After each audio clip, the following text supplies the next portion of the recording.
All right, what's going on here? Hope y'all having a good day. We're getting ready to get into the weekend here. No football, y'all, this weekend.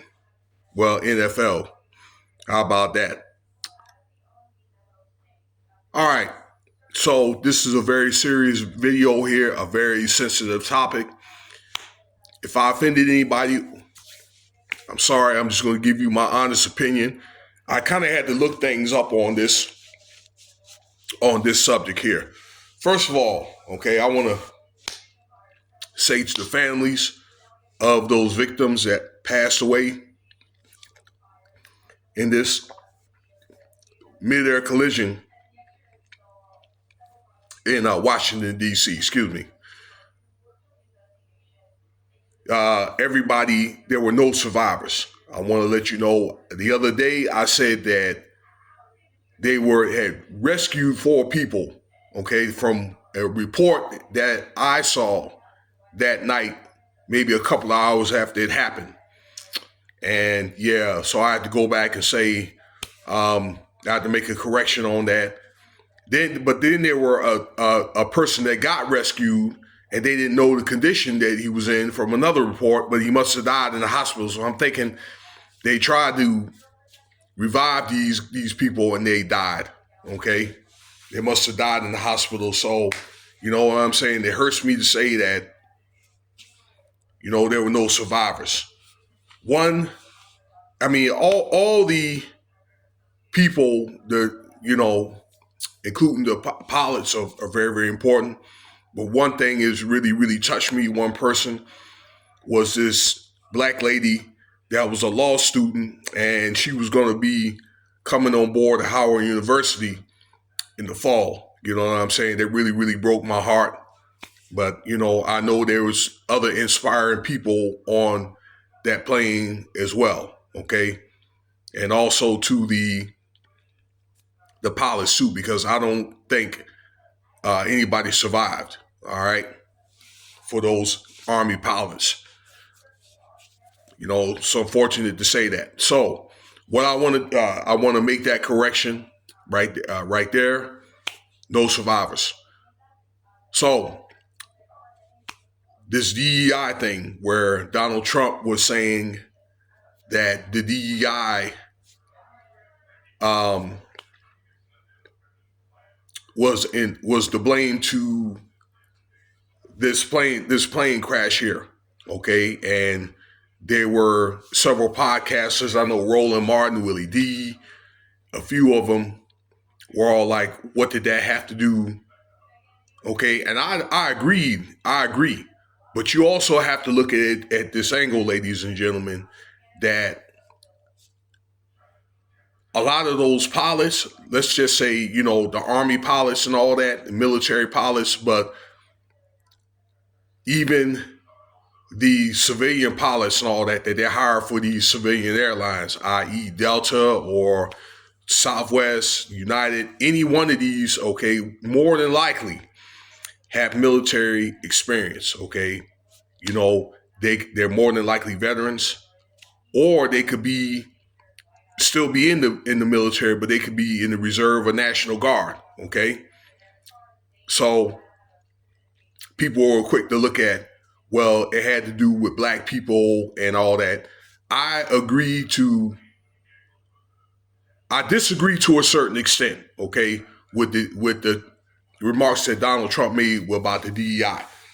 Now, the reason why I said that I talked about those veterans and all that is because the veteran preference and all that does fit in with the DEI, okay? Veterans preference.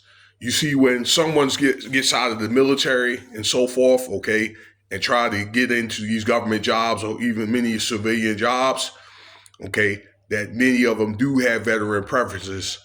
And again, as I say, you can look it up yourself, that the veteran preference, if they have that program, or maybe if there's somebody in HR who probably would like to hire veterans because they already have a lot of the experience coming out.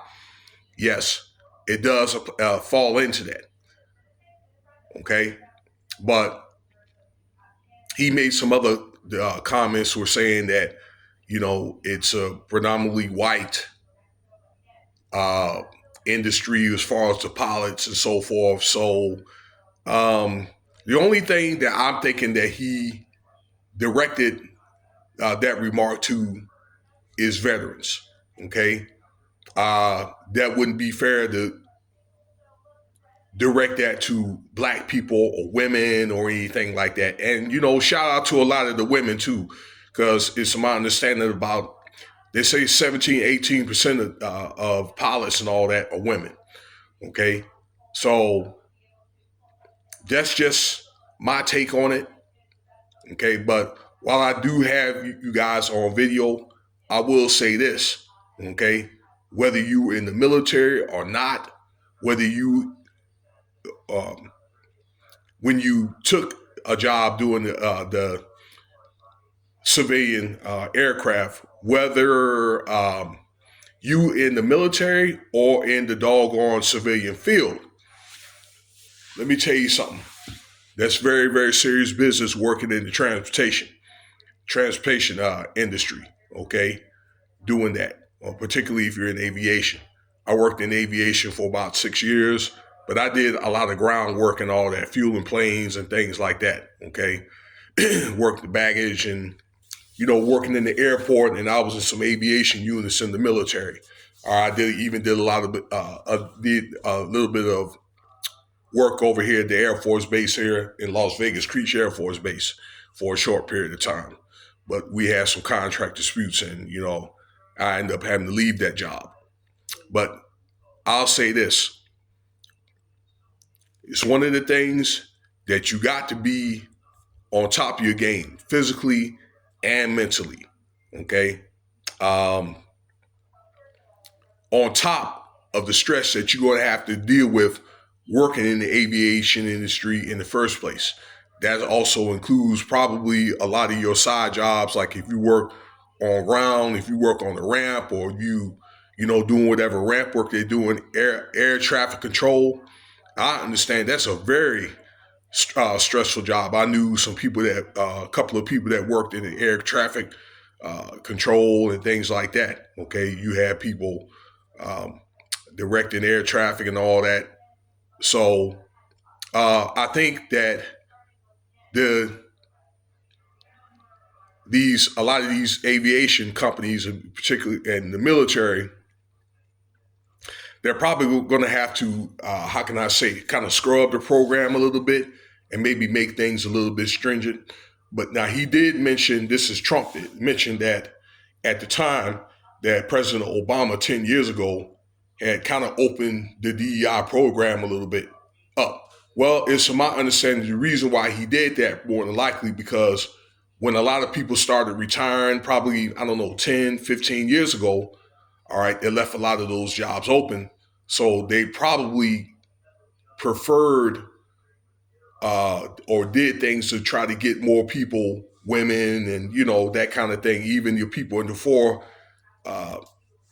letter community to try to get into a lot of these civilian companies and all that, even in the military, all right, because they were paying bonuses and things like that to keep people in. In fact, I know at one time the military and the civilian companies were trying to compete to keep their people. Okay, so I'm thinking this is the reason why they opened it up, though, ladies and gentlemen. All right, but again, it's very, very serious business, and maybe they may have to evaluate how they do their physicals and their mental health programs and all that. Okay, they have to have a mental health program, whether you're in the military or whether you are civilian, and they probably have to do things probably more often. I knew when I was in the military, for example, okay, it was like a year, okay, every year that they have their physicals and all that. I don't know, maybe they have to, as a suggestion, do these physicals every 6 months. Maybe they have to do mental health programs, I don't know, like every month or something like that, for an example. The same in the civilian field and all that. It is pertinent that they have to have a certain amount of rest and all that, okay?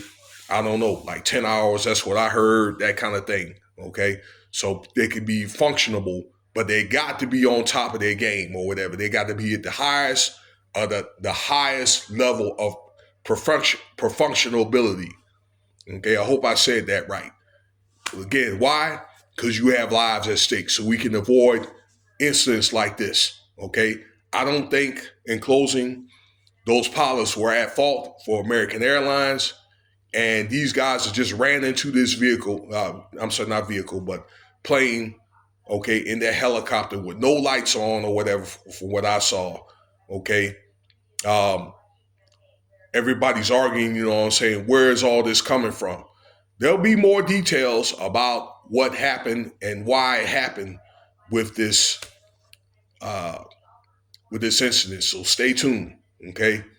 I made that video a couple of days ago. I put more details of what happened and so forth or whatever, okay? So feel free to look at that. So with that being said, stay tuned for the next video. All right, subscribe, leave your comments, likes, rate, Cash App, $Winston Spivey if you want to donate.